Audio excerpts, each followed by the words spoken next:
শাইতানির রাজিম বিসমিল্লাহির রহমানির রহিম নুনাজ্জিলুল কুরআনি মা হুয়া শিফাউর রাহমাতুল লিল মুমিনিন। সকল প্রশংসা সে রব্বুল আলামিনের, যে রব্বুল আলামিন আমাকে এবং সকল মানুষকে এবং সকল মাখলুকাতকে সৃষ্টি করেছে। সে রব্বুল আলামিনের প্রতি শুকর আদায় করি, সকলেই বলে আলহামদুলিল্লাহ। প্রিয় দর্শক ভাই বোনেরা, আজকে আমি আপনাদের মাঝে সুপরিচিত একটি গাছান্ত ওষুধ বা তদবির নিয়ে হাজির হয়েছি।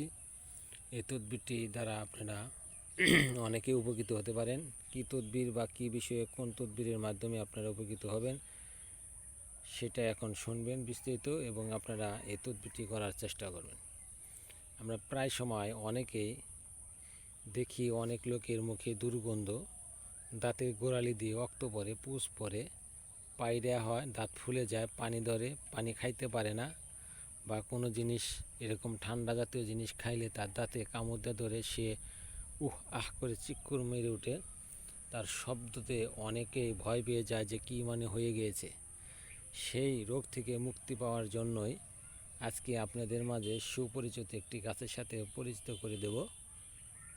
এই গাছটিকে আপনারা সবাই চেনেন, এটি একটি জাম্বুরা গাছ। এই গাছে কিন্তু ফলও রয়েছে, আপনারা দেখতে পাচ্ছেন। এই যে এই জায়গায় ফল হয়েছে, ওইখানে অনেক ফল রয়েছে। আপনারা এই গাছটি দিয়ে কী করবেন বা কীভাবে আপনার দাঁতের পাইরিয়া বা রক্ত পড়া, পুষ পড়া বা দাঁত নড়ে যাওয়াকে ঠিক করতে পারেন, কিভাবে করবেন সেটাই আপনাকে শিখতে হবে, জানতে হবে। আমরা এই গাছের কিছু পাতা সংগ্রহ করব, সংগ্রহ করে শুকিয়ে নেব, আর এর সাথে নিম গাছের পাতা শুকিয়ে সংগ্রহ করে একত্রে করিয়া পুড়িয়ে ফেলার পরে যে ছাইটি হবে, এই ছাইটি আপনি যে কোনো মাজনের মধ্যে মিক্সড করে আপনি আপনার দাঁতে সকালে দাঁত মাজতে পারেন বা ব্যবহার করতে পারেন।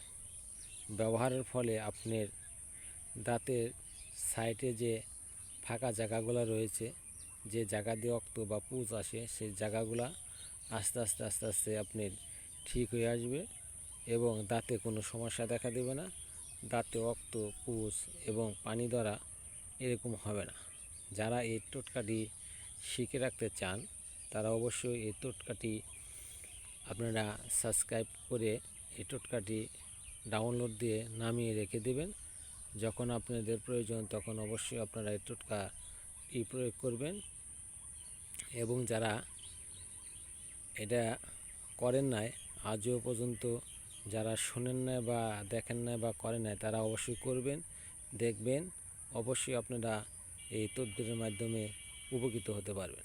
যারা চ্যানেলটি সাবস্ক্রাইব করেন নাই সাবস্ক্রাইব করে দেবেন এবং চ্যানেলের সাথে থাকবেন, যাতে আমি আপনাদের বিভিন্ন গাছের সাথে এবং পরিচিত করে দিতে পারি, বিভিন্ন গাছ সম্পর্কে আপনাদেরকে জানাতে পারি, গাছের উপকারিতা জেনে আপনারা সঠিক তদবির করা যেন করতে পারেন। আসসালামু আলাইকুম।